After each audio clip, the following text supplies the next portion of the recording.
Welcome back. Today, I'll show you how to generate your Amazon affiliate link right from your phone. Okay, so here's the deal. You can't do this from the Amazon app. You'll need to use your browser instead.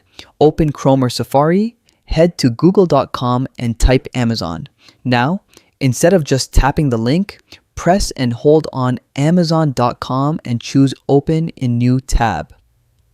That's important. It forces your phone to open the full website, not the app. Once you're on Amazon, log in. Then open a new tab and search for Amazon Associates Central. Sign in there too, and if you see your name, you're good to go. Jump back to the Amazon tab, tap the three dots on your browser, and pick Desktop Site. Boom. Now you're in the desktop view. Go ahead and find the product you want to promote, like a pair of shoes. Tap it, scroll up, and you'll see the site stripe bar across the top. Tap Get Link, choose text, and you'll see two options, a long link and a short one. Pick the short link, press and hold, and hit copy. That's it.